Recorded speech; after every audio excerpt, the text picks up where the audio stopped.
더불어민주당이 야당 탄압 등에 대해 사과하지 않으면 모레 윤석열 대통령의 국회 시정연설을 용인하지 않을 것이라며 직격탄을 날렸습니다.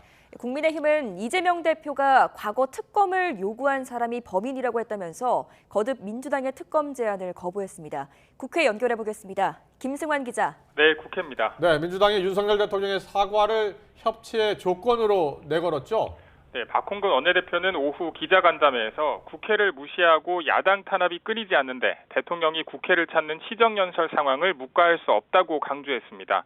진정성이 있는 대통령의 사과가 전제돼야 협치의 물꼬가 트이고 위기를 극복할 정치 복원의 시발점도 마련될 수 있다는 겁니다. 윤석열 대통령은 사과는커녕 유감 표명조차 없습니다. 그래놓고 국회에 와서 의회 민주주의, 협치, 자유 등 입에 발린 얘기를 시정연설이라며 하겠다는 것입니까? 다만 대통령이 사과 요청을 끝내 거부할 경우 대응 방안에 대한 질문엔 화답 여부를 살펴보고 판단하겠다며 말을 아꼈습니다. 조정식 사무총장도 오전 기자간담회에서 이번 정권이 문재인 전 대통령과 이재명 대표 죽이기에만 혈안이 돼 있다고 주장했습니다. 그러면서 대장동 특검과 관련해 윤 대통령이 오는 25일 국회 시정연설 전까지 분명히 답해달라고 촉구했습니다. 기자간담회엔 참석하지 않은 이재명 대표는 자신의 SNS를 통해서 결백함을 다시 주장했습니다.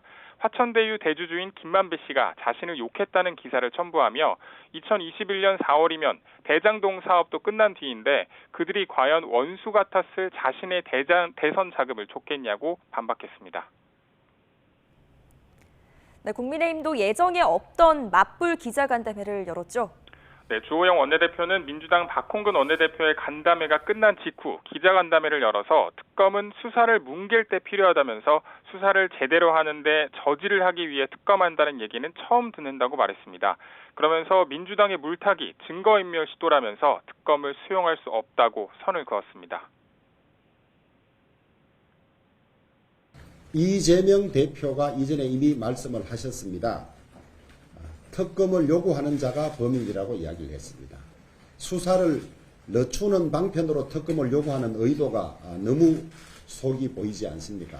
정진석 비상대책위원장도 SNS에 이재명 대표를 향해 이재명의 시간은 끝났습니다. 이제 그만하십시오라면서 민주당 대선 후보 경선 과정, 대선 과정에 스며든 이재명의 돈들이 누구에게 어떻게 쓰였는지 곧 드러날 거라고 밝혔습니다.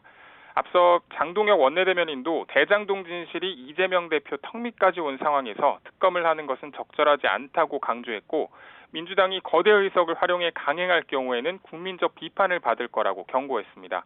이런 가운데 윤석열 정부 첫 정기국회 국정감사는 내일 종합감사를 앞두고 막바지에 접어듭니다. 법무부와 감사원을 대상으로 한 국정감사에서도 대선 자금과 전 정권 인사들에 대한 수사를 두고 여야의 난타전이 예상됩니다. 지금까지 국회에서 YTN 김승환입니다.